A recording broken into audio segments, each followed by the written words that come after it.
background now. I don't know how well it'll work out. I hope you guys can hear me. Obviously, I'm going to have to keep my volume of my voice louder than the music and maybe set it at a nice lucky number 13. How about?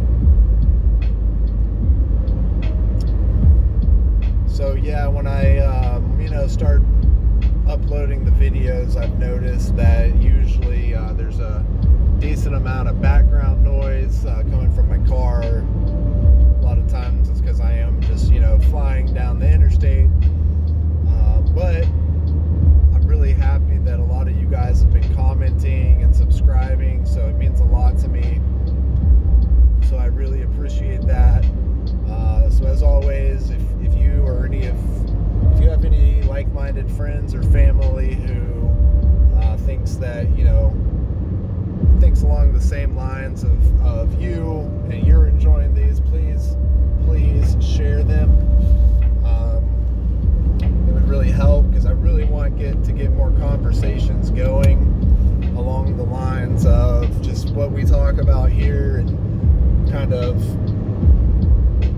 expanding upon the ideas of others.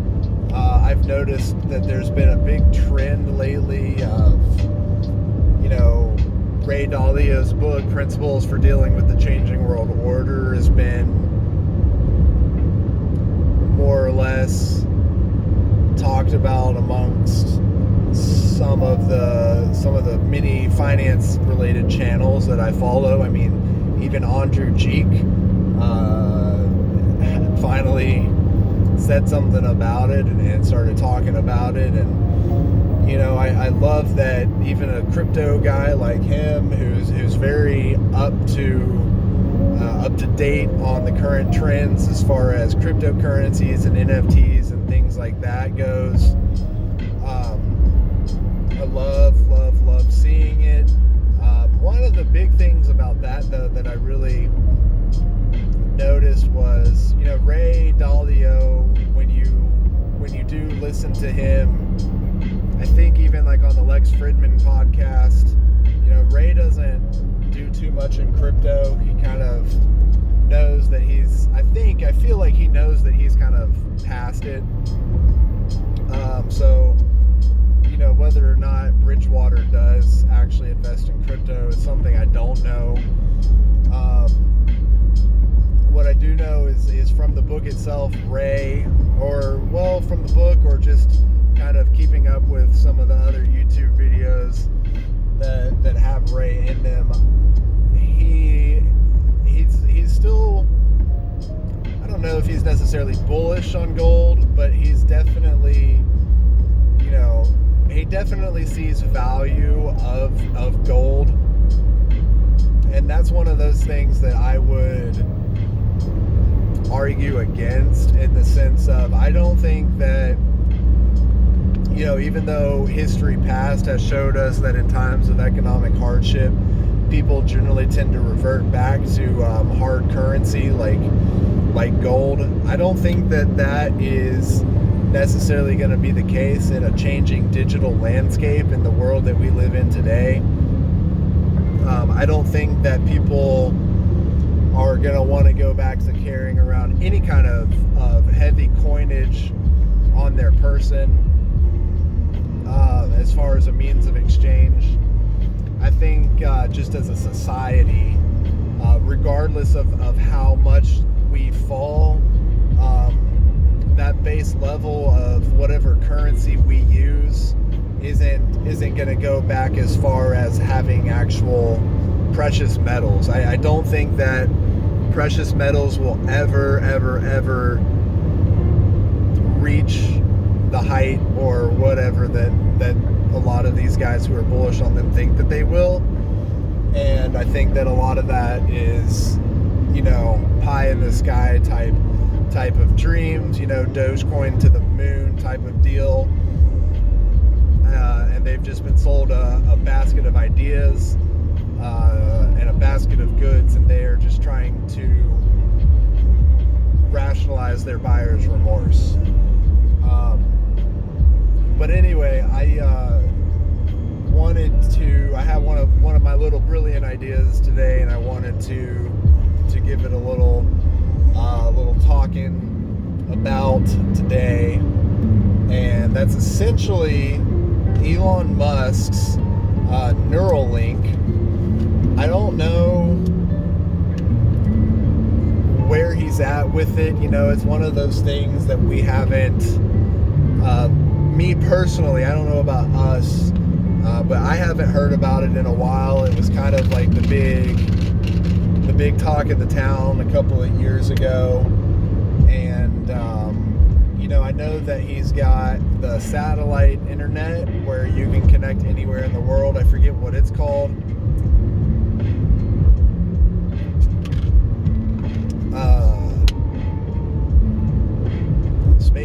Spacely? I don't know. Elon Net, basically. So Elon's internet, I know that he launched that, and I know that that was sort of a integral part of his plan to get Neuralink, because basically our input speed is, how fast we can type with our thumbs, and, speech to text is coming a long way. I recently switched over to the iPhone, and I've been a big fan. Siri is phenomenal, and whenever I do the speech to text, it was much better than what my Droid was capable of. There's a lot of features that I miss about my Droid, but I'm going to be giving Mac and Apple a shot based on their security. Anyway, also the fact that I have decided to invest in Apple. I invested in Google as well, so maybe I'll try the Google Chromebook or something like that for my next little laptop. Anyway, what's got me worried about Neuralink,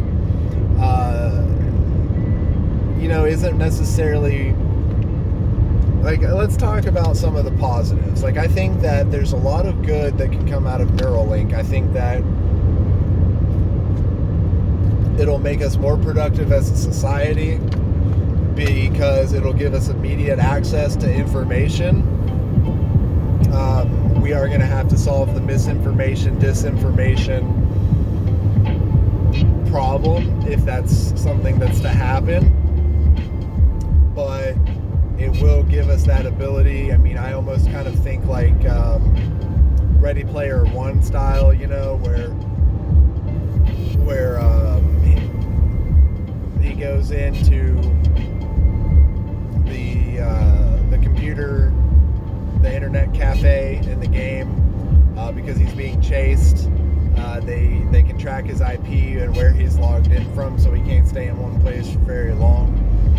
And he goes in and he talks to the receptionist dude, who's also, plugged into, gosh, why can't I remember? Oh, he's also plugged into the Oasis and just kind of zoned out, but is pulled out of it. And now hopefully it doesn't become that dystopian that Ready Player One was, but at the same time, we're able to, maybe wear like a pair of glasses or something and envision things on the screen. I even heard recently that in the construction industry, there's this sort of tablet now that you can, no, it's not even a tablet, it's actual like virtual reality glasses that you can wear, and you can walk around on the site and you can look and see what's been engineered, what the engineers have put and how the final design is supposed to look. So that would be pretty cool. Of course, it's prohibitively expensive for a lot of companies, but that'll be quite interesting to see the future of. But with Neuralink, there's gonna have to be quote unquote firewalls, I suppose. If our input speed is limited to our thumbs and how quick we can type on our phones, then Neuralink removes that, and then we're basically able to remove that barrier between what we think and the world at large, or the internet. And how is that communication communication going to be different? I mean, we have to look at essentially, so another way to kind of describe this is, and I don't know if many people have read this book, but John Scalzi and Old Man's War, was it Old Man's War or was it Ender's Game? It was one of those science fiction books where they could communicate with a tool that was implanted, and they were able to talk to each other. I think that might have been Ender's Game, is where they were able to the kids were able to talk to each other. That may not have been it. It might have been Old Man's War with John Scalzi, because of how the soldiers needed to communicate tactics and things like that. They could do it silently by thinking the thoughts and sending it. And so is Neuralink going to be something like that, where at least we have control over who our thoughts are broadcast to, or is it going to be completely uncensored? Whatever thought pops into our head, is it going to go into the collective consciousness? And is this collective consciousness, is that going to be something like Twitter based on the blockchain, where it can't be erased? Once it's there, it's there. I mean, you can look at things like Joe Rogan and the media, for focusing on him and trying to cancel him for saying a word.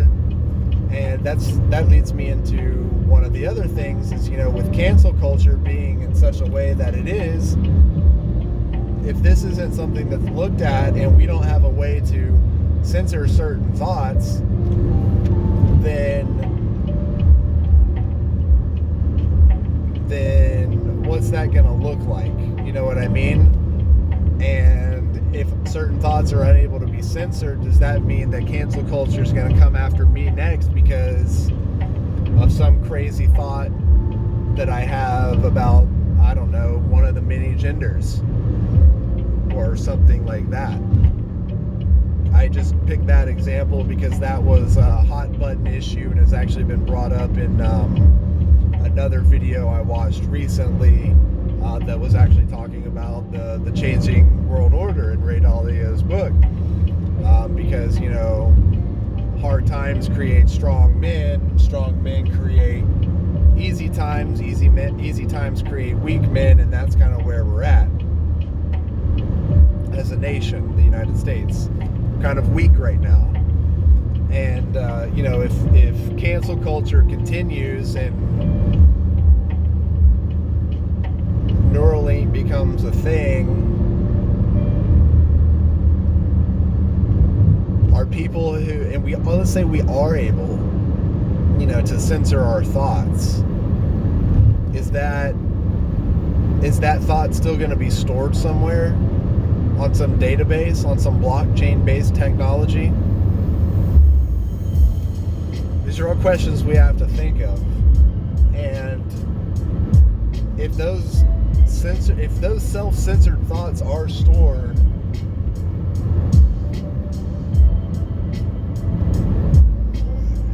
whether or not they even are stored, if we can't censor and they get immediately broadcast to the to the universe at large, whoever's connected,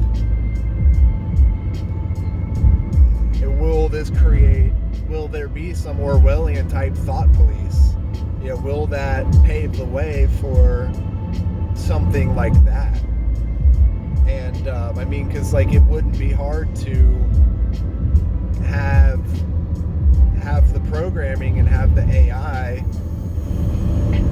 or whatever, because as you code it, it's naturally going to become a feature or something where you're able to track which users are censoring more thoughts than other users. And where does the privacy begin and where does the privacy end? And that's an important question that we need to ask ourselves as this thing gets developed. I'd be all for it if I'm able to speech to text, to use a metaphor, speech to text to thought on Neuralink, but then I'm able to look at it and edit it before I send it out, because there's so much junk in my thought process. A lot of times it's very incoherent, but I do see like a big added benefit if I'm able to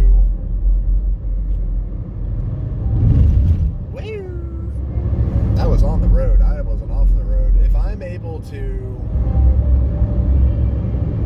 form a thought, a speech to text bubble, and then I'm also able to simultaneously with Neuralink pull images from the web to better solidify whatever point I'm trying to make, or pull actual citations and sources and such, and add that to my Neuralink thought bubble, or whatever we want to call it, that would be quite something.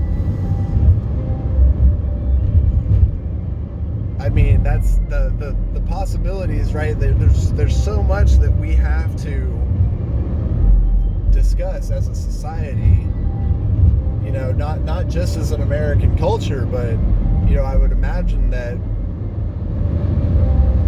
Neuralink, even right now, I'm pretty sure with my Apple iPhone, I'm able to use the Translate app and speak into it, and it will translate into whatever language.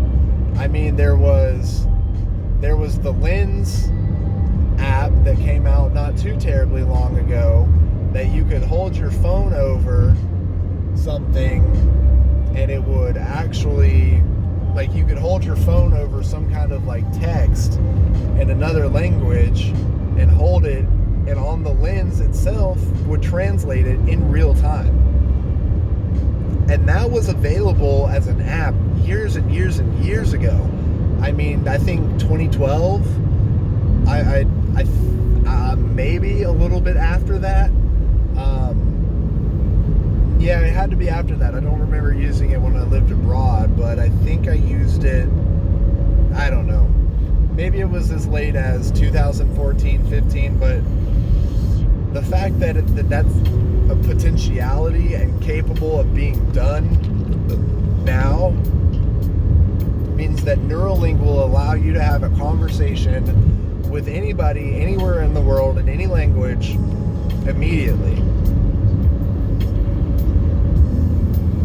So, what kind of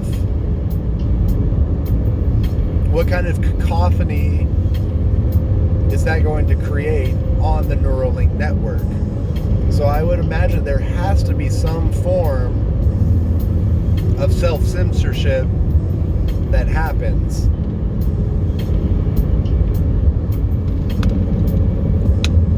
And not only that, but what level of censorship will be implemented across the network wide? So I think one of the big things that is going to be a litmus test for what we're dealing with and looking at for that realm is going to be what we've been dealing with recently, as far as Facebook and Twitter, YouTube, even of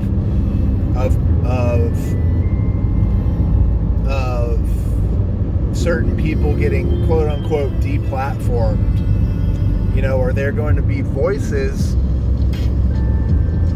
and people who are unable to participate in Neuralink because of thoughts that they have, right? And that would be where the big question comes in as far as what we need to answer, because the difference between someone who's been deplatformed from Twitter versus Neuralink is that before they released it to the world on Twitter, they had time to look at it, read it, edit it, and say, yeah, you know what? I'm going to let the world read that and think it's a good idea. So they at least have some time before sending it out to the world at large. And if that's not going to be a potential ability with Neuralink, then we need to seriously think about what that means, because that's going to create a very great schism between a certain amount of people. I mean, I don't really,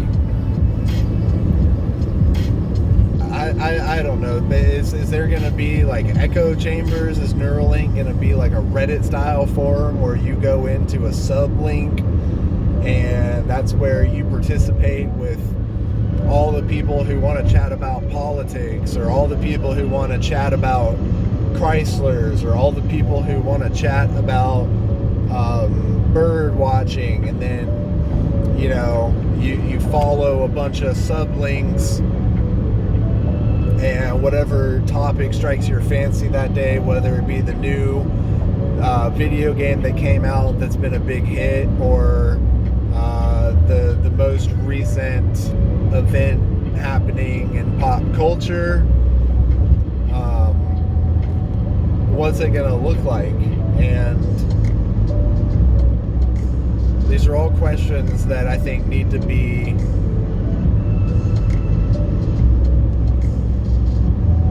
mostly try to answer them before it's released. So obviously a lot of it is just going to have to organically evolve if it is ever released. But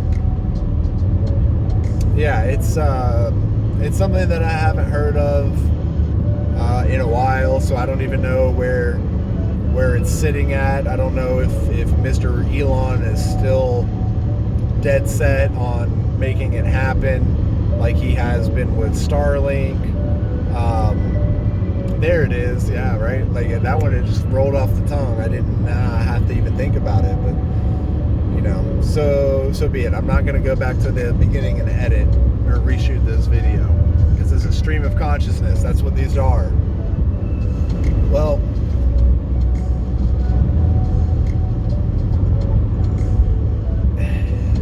I don't know.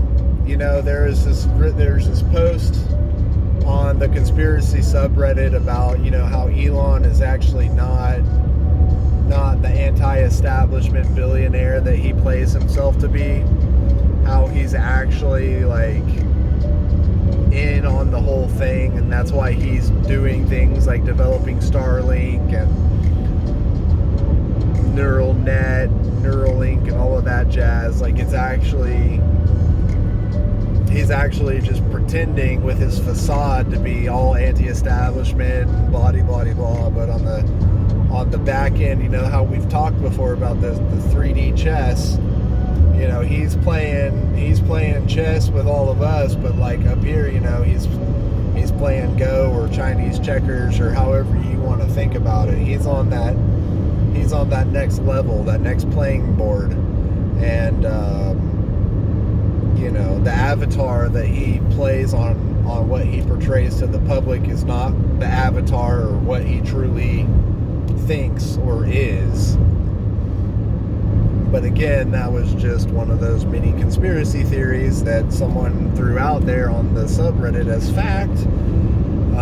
So you choose to believe whatever you want to believe about that. Me, for one, I will not be an early adopter of Neuralink.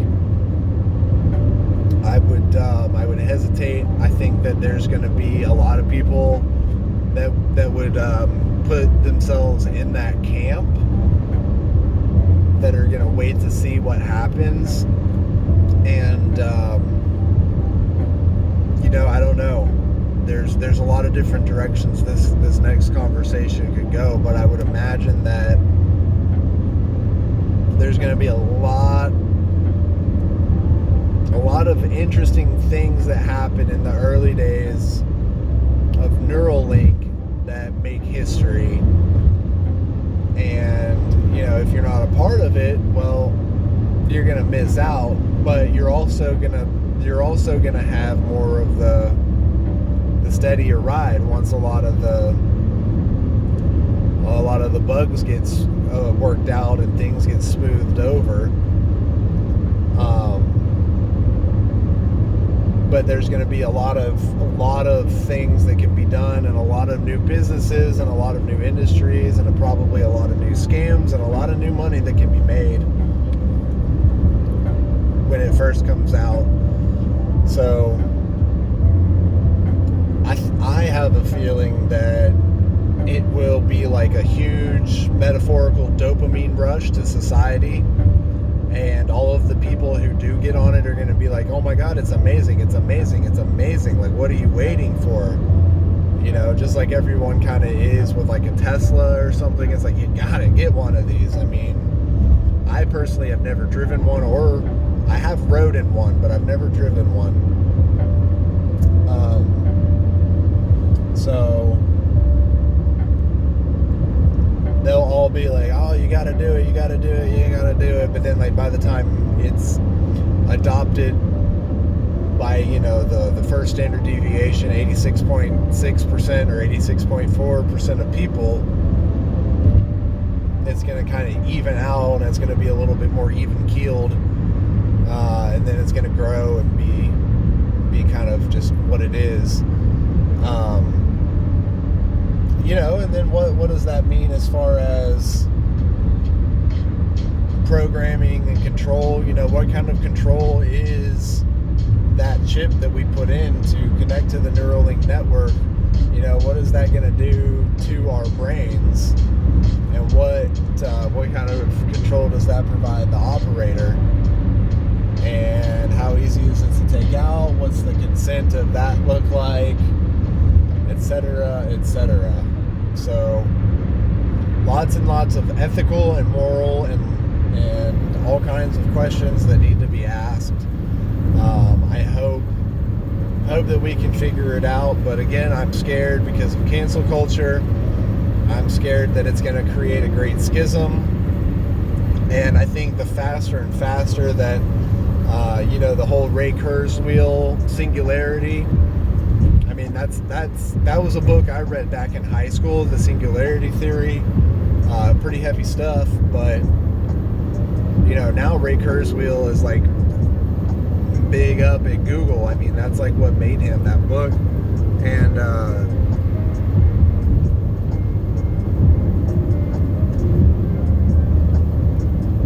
I think that there's like this, it's really hard to describe, but like there's gonna be like a bubble, like you know how like a balloon like fills up with helium, and it's like, you know, it gets more and more and more until eventually like there's enough and you can just seal it off and it floats away.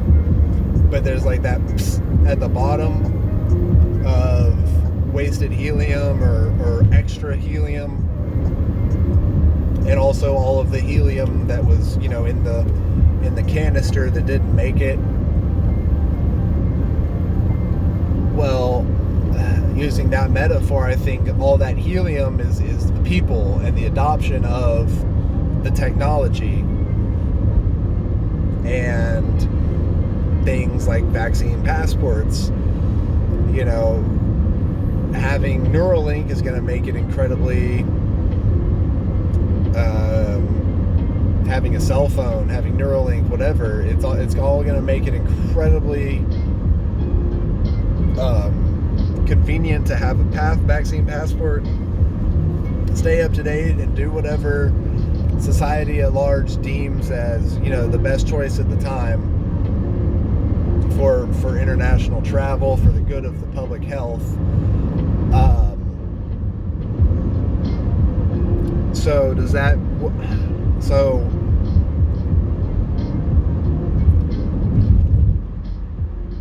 as that bubble grows and more people adopt that technology, there's also going to be those that disregard it, actively fight it, or get left behind because they're not at the income level to benefit to partake in it, I guess. And eventually